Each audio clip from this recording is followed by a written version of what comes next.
कहानी के स्टार्ट में हम एक घर को देखते हैं जिसमें पार्टी चल रही होती है। इस घर में 6 लड़कियों का एक ग्रुप होता है जिसका नाम थीटा पाई होता है। शुरुआत में हम 5 लड़कियों को देखते हैं जिनके नाम होते हैं क्लैरी, एली, क्लासिडी, चग्स और जेसिका। ये पांचों लड़कियां मिलकर चग्स के भाई गैरेट के साथ एक प्रैंक कर रही होती हैं। प्लान के मुताबिक मैगन और गैरेट एक साथ रूम में होते हैं और रोमांस कर रहे होते हैं और दूसरी तरफ बैठकर मैगन की सारी फ्रेंड्स कैमरे में ये सब कुछ होता हुआ देख रही होती हैं। अचानक रोमांस करते हुए मैगन के मुंह से झाग निकलने लगती है जिसे देखकर गैरेट काफी डर जाता है। इसी दौरान मैगन की सारी फ्रेंड्स रूम में आ जाती हैं और गैरेट को जल्दी से कार निकालने का बोलती हैं। फिर हमें पता चलता है कि ये सब कुछ उसी प्रैंक का हिस्सा था जो इन सब ने मिलकर गैरेट को सबक सिखाने के लिए किया था, क्योंकि गैरेट ने इनकी दोस्त को धोखा दिया होता है। मूवी के अगले सीन में हम देखते हैं कि ये सब लोग मिलकर मैगन को लेकर एक कार में बैठते हैं और रास्ते में जाते हुए जेसिका और इसकी सारी फ्रेंड्स मिलकर गैरेट को इसका रिस्पॉन्सिबल ठहराती हैं। वो सभी मिलकर गैरेट को कहती हैं कि तुमने मैगन को कितनी टैबलेट्स दी थी और वो इसे कहती हैं कि मैगन की डेथ हो चुकी है। ये जानकर गैरेट के पसीने छूट जाते हैं। जेसिका कहती है कि ये अब एक पुलिस केस बन चुका है, बेहतर यही होगा कि हम इसकी डेड बॉडी को कहीं ठिकाने लगा दें। इसके बाद ये लोग एक तालाब के पास रुक जाते हैं।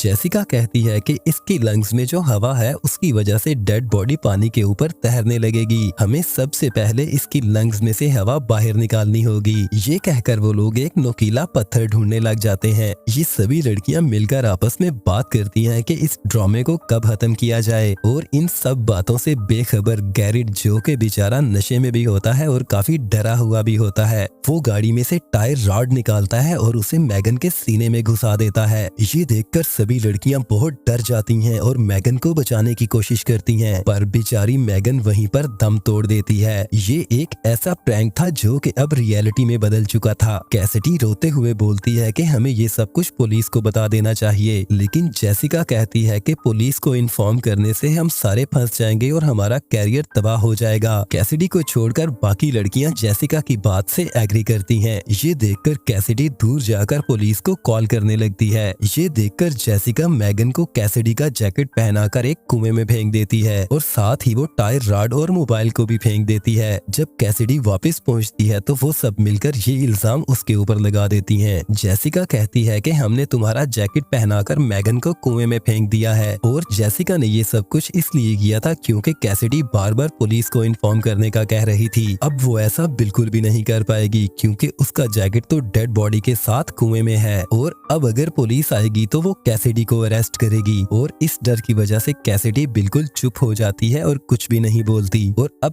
थीटा पाई ग्रुप मिलकर एक कसम खाते हैं कि वो इस इंसिडेंट के बारे में कभी भी किसी को नहीं बताएंगे। मूवी का अगला सीन 8 माह बाद का होता है जिसमें हम इन सारी फ्रेंड्स को ग्रेजुएशन की डिग्री पास करता हुआ देखते हैं, जहां पर कैसिडी का बॉयफ्रेंड एंडी ग्रेजुएशन की स्पीच देकर उसकी मदर और फादर से मिलने का फैसला करता है। ग्रेजुएशन सेरेमनी के दौरान वहां पर मैगन की छोटी सिस्टर मैगी आ जाती है और उसे वहां देखकर इली बेहोश हो जाती है। मैगी भी इस पार्टी पर आने के लिए उन्हें इंसिस्ट करती है, पर ये सभी लोग उसे आने से मना कर देते हैं। इसी दौरान इन सभी के मोबाइल पर एक मैसेज आता है जिसमें वो उसी टायर रॉड को देखती हैं जिससे मैगन की डेथ हुई थी। थीटा पाई का शक गैरेट के ऊपर जाता है, लेकिन आज रात पार्टी होनी थी इसीलिए ये सभी इस बात को इग्नोर कर देती हैं। कैसिडी अपने बॉयफ्रेंड एंडी को फोन करती है और उसे भी रात को पार्टी में आने का बोलती है। इसके बाद हम देखते हैं कि मिसिस क्रीनशो, जो कि एक पुलिस ऑफिसर होती है, वो रिटायरमेंट लेकर वहां से चली जाती है। दूसरी तरफ चक्स का अपने थेरेपिस्ट के पास अपॉइंटमेंट होता है, इसीलिए वो क्लिनिक जाती है और थीटा पाई सिस्टर्स को बोलती है कि वो पार्टी शुरू होने के बाद आएगी। चक्स मेडिसिन लेने के लिए अंदर जाती है, तभी वहाँ पर एक ब्लैक ड्रेस में आदमी आता है जिसका चेहरा कवर्ड होता है और थेरेपिस्ट को टायर रॉड से मार देता है। चक्स सोफे के ऊपर लेटकर बियर की बोतल हाथ में उठाए मजे के साथ बियर पी रही होती है और वही ब्लैक ड्रेस वाला आदमी उसे ढूंढता हुआ वहीं पर आ जाता है और चग्स के मुंह में वही बोतल घुसाकर टायर रॉड उसके अंदर डाल देता है और बहुत ही बेदर्दी के साथ उसकी जान ले लेता है। दूसरी तरफ हम देखते हैं कि जेसिका और क्लैरी मैगन के मर्डर की बात कर रही होती हैं और वहाँ पर एक लड़की छुप कर इनकी सारी बातें सुन रही होती है। जेसिका और क्लैरी जूं ही वहाँ से जाती हैं तभी वो लड़की अचानक वहाँ से बाहर आ जाती है। इसी दौरान वहाँ पर ब्लैक हुडी वाला वही कातिल आ जाता है और इस लड़की को भी जान से मार देता है। इसके बाद हम देखते हैं कि एली बियर की बोतल लेने के लिए स्टोर रूम में जाती है। तभी उसे वहाँ पर मैगन का जैकेट मिलता है, जिसे देखकर वो घबरा जाती है और अपनी सभी फ्रेंड्स को इस बारे में जाकर बताती है। जेसिका उसे अपना मुंह बंद रखने का बोलती है और उसे कहती है कि वो खामोशी के साथ सिर्फ आज की पार्टी को एंजॉय करे। पार्टी स्टार्ट हो जाती है और इसी दौरान डांस करते हुए मिकी की हरकतों की वजह से क्लैरी और उसके दरमियान झगड़ा हो जाता है।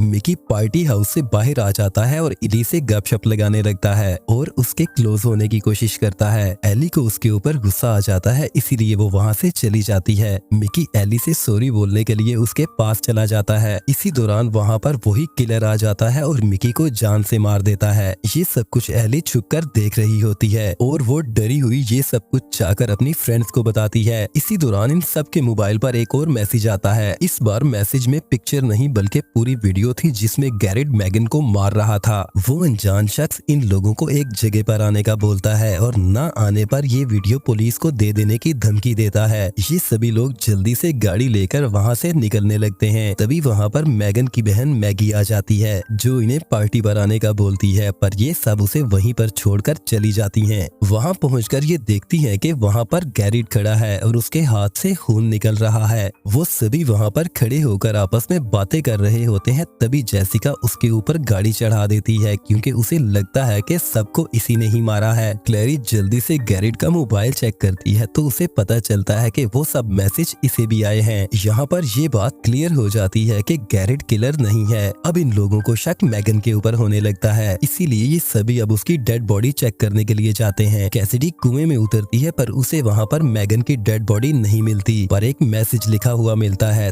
Theta pi must die. अब मैगन ही असल किलर है ये मानकर वो सभी लोग सिरोरिटी हाउस आ जाते हैं, जहाँ पर पार्टी खत्म हो चुकी थी। कैसिडी एंडी को कॉल करने लगती है, तभी उसे चक्स का मैसेज आता है कि वो पार्टी पर नहीं आ पाएगी। कैसिडी की वजह पूछने पर वो इसे रिप्लाई करती है, क्योंकि मैं मर चुकी हूँ। इसके बाद वो सब अंदर जाते हैं और क्लैरी वो बबल टब बंद करती है। तभी उसका पाँव वायर में फंस जाता है और उसे कोई अपनी तरफ खींचकर वहीं पर जान से मार देता है। ये देखकर सभी लोग वहाँ से बाहर भाग जाते हैं। जेसिका क्लेयर को ढूंढ रही होती है और उसे ढूंढते ढूंढते वो अपने रूम में जाती है। वो देखती है कि उसके रूम में मैगी बैठी हुई है। ये दोनों वहाँ पर एक दूसरे के साथ लड़ पड़ती हैं। इसी दौरान इनकी वार्डन वहाँ पर आ जाती है। वो इनसे कहती है कि ये सब कुछ क्या हो रहा है। जेसिका उसे सब बता देती है। मिसिस क्रीनशो इन सबको जेसिका के रूम में बैठने का बोलती है। इसके बाद मिसिस क्रीनशो उन लड़कियों को इस किलर से बचाने के लिए अपनी गन लेकर बाहर निकलती है, लेकिन तभी वो किलर मिसिस क्रीनशो को भी मार देता है। तभी मैगी मैगन का सोचकर रूम से बाहर की तरफ भागती है। जेसिका और कैसिडी भी उसके पीछे बाहर आ जाते हैं। मैगी की नजर बाहर एक ब्लैक हुडी पहने हुए शख्स पर पड़ती है। वो उसे कहती है कि मैगन क्या ये तुम हो? इसी दौरान ब्लैक हुडी वाला शख्स जलती हुई शराब की बोतल इसके ऊपर फेंक देता है। दूसरी तरफ जेसिका और कैसिडी को काइल मिलता है। जेसिका की मैगी की वजह से काइल से फाइट हो जाती है। कैसिडी बीच में आकर काइल को रोकने की कोशिश करती है। काइल रुकने की बजाय कैसिडी को ही मारने लगता है। इसी दौरान कोई पीछे से काइल के सर के ऊपर मारता है, जिससे काइल की वहीं पर डेथ हो जाती है। काइल को मारने वाला शख्स कोई और नहीं बल्कि कैसिडी का बॉयफ्रेंड एंडी था। इसके बाद कैसिडी और एंडी एक दूसरे के गले लगते हैं और तभी एंडी की जेब से वो टायर रॉड निकलता है और जेसिका उसे इशारा करती है। हकीकत में वो ब्लैक हुडी वाला शख्स एंडी ही था, जो एक एक करके इन सबको मार रहा होता है। और यहाँ पर एंडी इन लोगों को बताता है कि मुझे ये सारी बातें इली ने बताई थी और ये सब कुछ उसने कैसिडी को बचाने के लिए किया, ताकि मैगन के साथ जुड़े हुए सभी प्रूफ मिट जाएं। इससे पहले कि जेसिका कुछ बोलती, एंडी उसके मुंह में आयरन रॉड घुसा देता है और उसे जान से मार देता है। जेसिका की इतनी भयानक मौत देखकर कैसिडी बहुत ज्यादा डर गई थी। एंडी यहाँ पर इसको बोलता है कि अब जस्ट सिर्फ इली ही बची है और ये दोनों मिलकर उसे ढूंढने लगते हैं। एंडी और कैसिडी डिफरेंट वेज में जाकर उसे ढूंढने लगते हैं। कैसिडी इली की हेल्प करती है और वो मैगी को भी आग में जलने से बचा लेती है। ये सभी मिलकर अब वहाँ से भागने की कोशिश करती हैं, पर